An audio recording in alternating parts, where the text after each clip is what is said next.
నిర్మల్ జిల్లా ఖానాపూర్ పట్టణంలోని ఎన్టీఆర్ చౌక్లో ప్రభుత్వ ప్రైవేటు పాఠశాల ఉపాధ్యాయులు గ్రామస్తులు పాల్గొని సామూహిక వందే మాతర గీతాన్ని ఆలపించారు.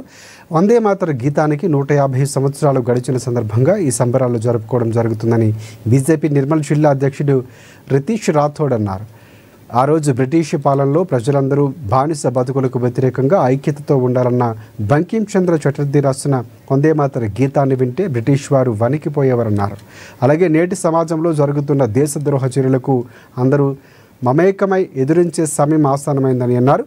హిందువులంతా ఏకం కావాలని పిలుపునిచ్చారు.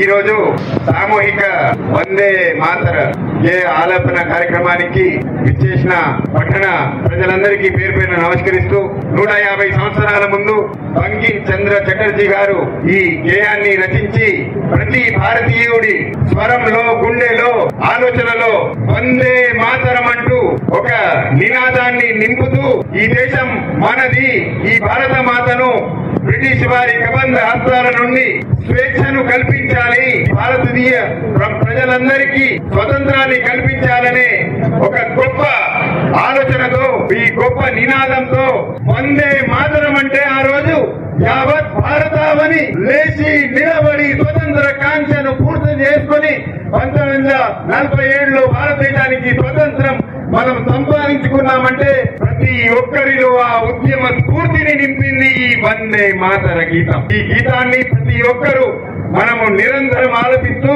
భారతీయులమైన మనందరికీ భారత మాతనే తల్లికి ఏ రోజు ఎటువంటి ఇబ్బంది కాకుండా, ఏ దురాక్రమణలు దీనిపై జరగకుండా ఈ భరత మాతను కాపాడుకోవాల్సిన బాధ్యత భారతీయులమైన మనం అందరి పైన ఉందని తెలియడం జరుగుతుంది.